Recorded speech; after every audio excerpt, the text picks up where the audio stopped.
Hello viewers, আসসালামু আলাইকুম। আমাদের আজকের আলোচনার বিষয় হলো গুগল ক্রোম ব্রাউজারের গুরুত্বপূর্ণ 12টি সেটিংস। যে সেটিংসগুলো আপনার জানা থাকলে ক্রোম ব্রাউজারটি ইউজ করতে খুবই সহজ ও প্রাণবন্ত মনে হবে এবং সেই সাথে ব্রাউজিংয়ের ক্ষেত্রে আপনার সময়ও সাশ্রয় হবে।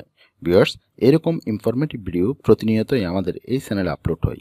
আপনি যদি এইরকম ইন্টারেস্টিং ও ইনফরমেটিভ ভিডিও নিয়মিতই পেতে চান তাহলে আমাদের চ্যানেলটিকে সাবস্ক্রাইব করে পাশে থাকা বেল আইকনে ক্লিক করে রাখুন। আর যদি অলরেডি এই কাজটি করে থাকেন অসংখ্য ধন্যবাদ। চলুন এবার আমরা মূল টপিকে ফিরে যাই। ভিউয়ার্স, সেটিংগুলো দেখার জন্য আমি সরাসরি ডেস্কটপে চলে আসলাম। আমাদের 1 নম্বর সেটিং হচ্ছে হঠাৎ ক্লোজ হওয়া ট্যাব রিওপেন করা। আমরা কাজ করতে গিয়ে অনেক সময় দেখা যায় আমরা একটা ট্যাবে ক্লিক করতে গিয়ে অন্য ট্যাবে ক্লিক করে ফেলি, ফলে আমাদের গুরুত্বপূর্ণ ট্যাবটি ক্লোজ হয়ে যায়। এই ট্যাবটি কিভাবে আমরা রিওপেন করতে পারি সেটাই হচ্ছে আমাদের 1 নম্বর সেটিংস। এই ট্যাবটি পুনরায় রিওপেন করার জন্য ধরুন অপ্রত্যাশিতভাবে এই ট্যাবটি আমার ক্লোজ হয়ে গেল, এটা আমি ক্লোজ করে দিলাম, এই ট্যাবটি ক্লোজ হয়ে গেল। এই ট্যাবটি পুনরায় যদি আপনি ফিরিয়ে আনতে চান কিবোর্ড থেকে কন্ট্রোল শিফট টি প্রেস করলে এই ট্যাবটি পুনরায় আবার ফিরে পাবেন, এভাবেও আনতে পারেন। অথবা আপনি প্লাস সাইনে কার্সারটি রেখে মাউসের রাইট বাটন ক্লিক করলে এখানেও পেয়ে যাবেন reopen close tab. Reopen close ট্যাবে যদি ক্লিক করেন তখনও ওই ট্যাবটি আবার পুনরায় ফিরে আসতেছে। আশা করি বুঝতে পেরেছেন কিভাবে একটা অপ্রত্যাশিতভাবে ট্যাব ক্লোজ হয়ে গেলে সেই ট্যাবটি কিভাবে ফিরিয়ে আনতে হয়। আমাদের 2 নম্বর সেটিং হচ্ছে specific word search in Google. আমরা অনেক সময় দেখা যায় কোনো ওয়ার্ড যখন আমরা বুঝি না তখন সেই ওয়ার্ডটি কপি করে আমরা এই ওয়ার্ডটি কপি করে তারপর নতুন ট্যাব দিয়ে অনেক সময় আমরা এটা সার্চ করে থাকি। এটা সার্চ করতে এটা একটা লেন্থি প্রসেস, সেটা না করে আমরা সরাসরি সেই ওয়ার্ডটি কপি করে সার্চ ফর গুগলে ক্লিক করেই আমরা এটা সার্চ করতে পারি। এই যে সরাসরি চলে আসলো। এভাবে আপনার অর্থ না জানা ওয়ার্ডটি আপনি সার্চ গুগল ফর এখান থেকে ক্লিক করে সেটা জেনে নিতে পারবেন। আমাদের 3 নম্বর সেটিং হলো অন স্টার্ট আপ, অর্থাৎ আপনি যখন ক্রোম ব্রাউজারটি ওপেন করেন তখন আপনাকে আপনার গুরুত্বপূর্ণ ফাইলগুলো আবার ব্রাউজ করে আনতে হয়। আপনি যদি সেই ট্যাবগুলো অন স্টার্ট আপ সেটিং করে রাখেন তাহলে আপনাকে গুরুত্বপূর্ণ ফাইলগুলো আবার সার্চ করে নিয়ে আসতে হবে না। আপনি যখন ক্রোম ব্রাউজার ওপেন করবেন তখন সাথে সাথে আপনি যে পেজগুলো সেটিং করে রেখেছেন সেই পেজগুলো ওপেন হয়ে যাবে। সেটা করার জন্য আপনাকে 3 ডট অপশানে ক্লিক করতে হবে। 3 ডট অপশানে ক্লিক করার পর এখান থেকে সেটিংয়ে আসবেন। সেটিং থেকে এসে এখানে দেখতে পাচ্ছেন অন স্টার্ট আপে ক্লিক করবেন। স্টার্ট আপ ক্লিক করে এখানে দেখতে পাচ্ছেন আমি 2টি পেজ আগে থেকেই সেটিং করে রেখেছিলাম। আপনি যদি আরও পেজ অ্যাড করতে চান এখানে অ্যাড নিউ পেজে ক্লিক করবেন। লিঙ্কটি নিলাম, আমি কপি করলাম, এরপর এখানে এখানে সাইট ইউআরএলটা এখানে দিব। সাইট ইউআরএল দেওয়ার পর এখানে পেস্টে ক্লিক করব, এরপর অ্যাডে ক্লিক করব। অ্যাডে ক্লিক করার পর এখন যদি আমি ট্যাবটি ক্লোজ করে দিই, এরপর যদি আমি আবার নতুন করে ওপেন করি, এই যে দেখতে পাচ্ছেন আগে 2টা ওপেন হতো, এখন দেখা যাচ্ছে আপওয়ার্কের এটাও ওপেন হয়ে গেল। আশা করি বুঝতে পারছেন কিভাবে আপনি অন স্টার্ট আপে পেজ সেটিং করে রাখবেন। আমাদের 4 নম্বর সেটিং হচ্ছে টেক্সট হাইলাইট করে লিঙ্ক সেন্ড করা। ধরুন আপনি কোনো একটি পেজের টেক্সট সেন্ড করবেন কাউকে, সেই পেজের মধ্যে কোন অংশটি খুবই ইম্পর্টেন্ট আপনি তাকে মার্ক করে দিতে চাচ্ছেন, সেটা মার্ক করে দেওয়ার জন্য আপনি এখানে হাইলাইট করে দিতে পারেন। এই যে হাইলাইট করলেন, এরপর মাউসের রাইট বাটনে ক্লিক করবেন, রাইট বাটনে ক্লিক করে কপি লিঙ্ক টু হাইলাইটস এখানে ক্লিক করবেন। এই লিঙ্কটি এখানে কপি হয়ে গেল। এরপর আপনি যদি কোনো মাধ্যমে তাকে এই লিঙ্কটি সেন্ড করেন, আমি অন্য একটি ট্যাবে এটা লিঙ্কটি কপি করে পেস্ট করলাম। এই যে দেখতে পাচ্ছেন এই ট্যাবে এই লিঙ্কটি কপি হয়ে এখানে মার্কিং অবস্থায় দেখা যাচ্ছে। এবার আপনি কোনো একটি স্পেসিফিক টেক্সটকে মার্ক করে আপনি লিঙ্ক সেন্ড করতে পারবেন। আমাদের 5 নম্বর সেটিং হচ্ছে ট্যাব গ্রুপিং। আমরা অনেক সময় কাজ করতে গিয়ে দেখি 15-20টা ট্যাব ওপেন করে ফেলি, তখন আমরা ট্যাবগুলো ভালোভাবে খুঁজে পাই না বা কাজ করতে আমাদের অসুবিধা হয়। তাহলে আমরা ট্যাব গ্রুপিং করেও সেগুলো ইউজ করতে পারবো। ট্যাব গ্রুপিং করার জন্য এখানে ট্যাবের উপর কার্সারটি রাখবেন, এরপর মাউসের রাইট বাটন ক্লিক করবেন। মাউসের রাইট বাটন ক্লিক করলে এখানে দেখতে পাচ্ছেন add tab to new group, এখানে যদি ক্লিক করেন তাহলে এরকম একটি ইন্টারফেস পেয়ে যাবেন। এখানে আপনি যেই নামটা দিবেন সেই নামটা দিতে পারেন।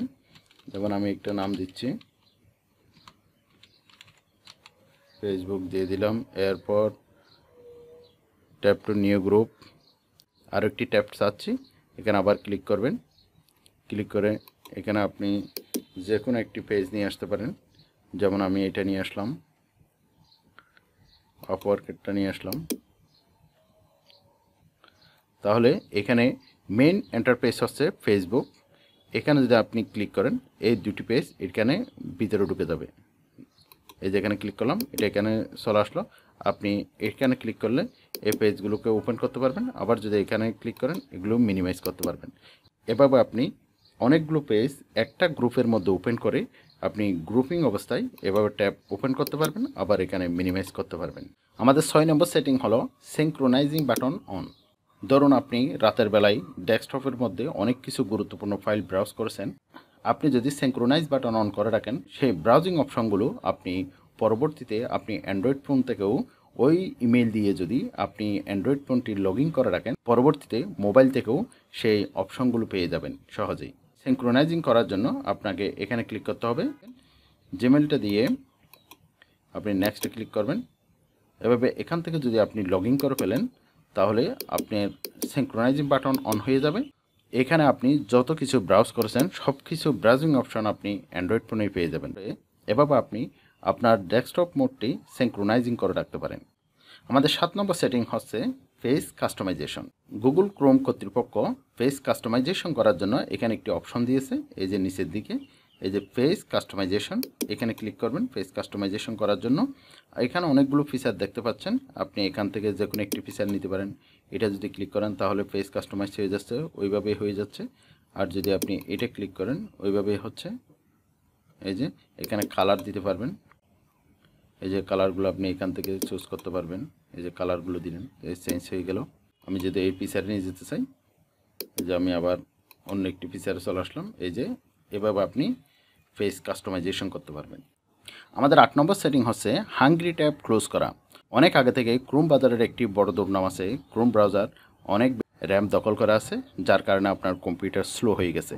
আপনি সেটা দেখার জন্য ক্রোম ব্রাউজারের আপনি টাস্ক ম্যানেজার ওপেন করতে পারেন। সেটা করার জন্য আপনাকে কিবোর্ড থেকে শিফট এসকেপ ক্লিক করতে হবে। শিফট এবং এসকেপ ক্লিক করার পর আপনি এই ধরনের একটি এন্টারফেস পেয়ে যাবেন।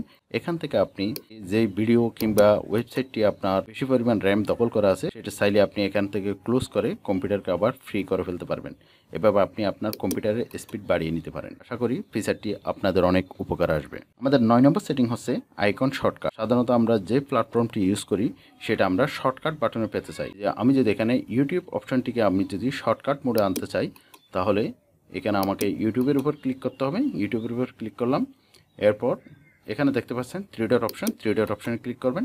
এরপর এখানে দেখতে পাচ্ছেন মোর টুলসে ক্লিক করে এখানে ক্রিয়েট শর্টকাট একটি অপশন দেখতে পাচ্ছেন, ক্রিয়েট শর্টকাটে ক্লিক করবেন। এরপর এখানে ক্রিয়েটে ক্লিক করবেন। ক্রিয়েটে ক্লিক করলে আপনার ইউটিউব অপশনটি শর্টকাট হয়ে আপনার এখানে চলে আসবে। এই যে এখানে চলে আসলো।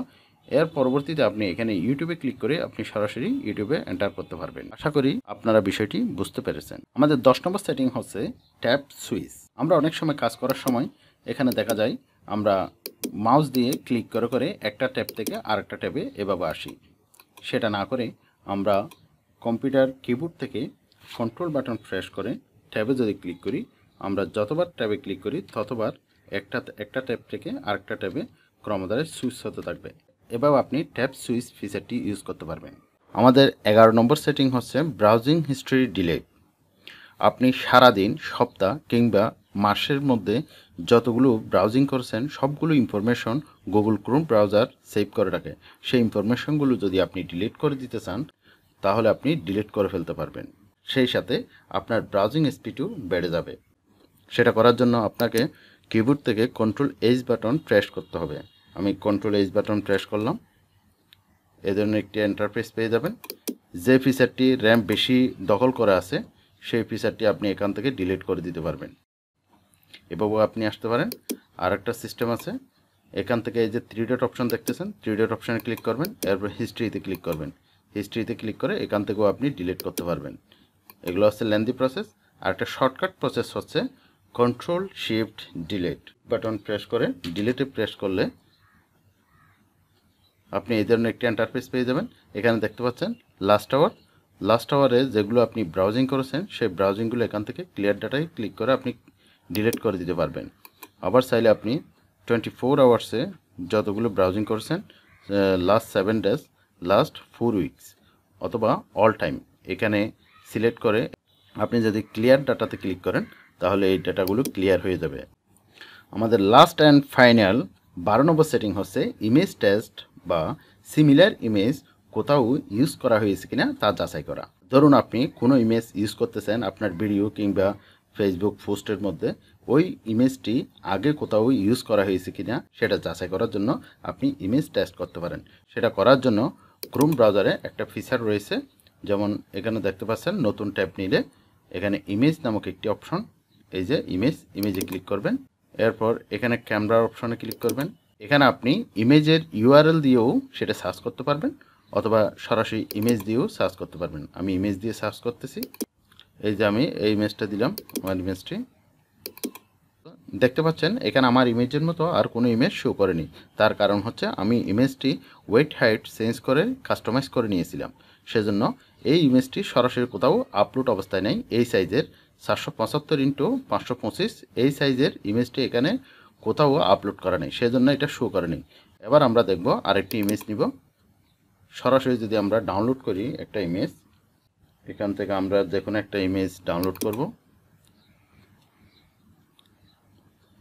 এই যে এই ইমেজটি আমরা সরাসরি ডাউনলোড করলে কি অবস্থা হয় আমরা একটু দেখব। এখন এই যে ইমেজটি ডাউনলোড করতেছি, সেভ ইমেজটি ডাউনলোড করলাম। এবার আমরা আসি, এটা ক্লোজ করে দিলাম।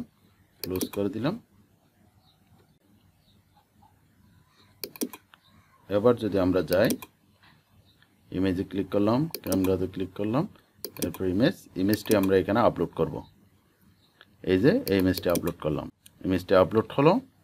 এখানে নিচের দিকে দেখতে পাচ্ছেন এর অনেকগুলো ইমেজ এখানে সরাসরি শো করতেছে, কারণ এটি আমি কোনো ধরনের কাস্টমাইজ না করে সরাসরি এটা ডাউনলোড করেছিলাম। পূর্বে আপলোড করা হয়েছে এমন কোনো ইমেজ যদি আপনি ইউজ করেন সরাসরি সেভ করে, সেক্ষেত্রে আপনি কপিরাইট ক্লেম পাবেন।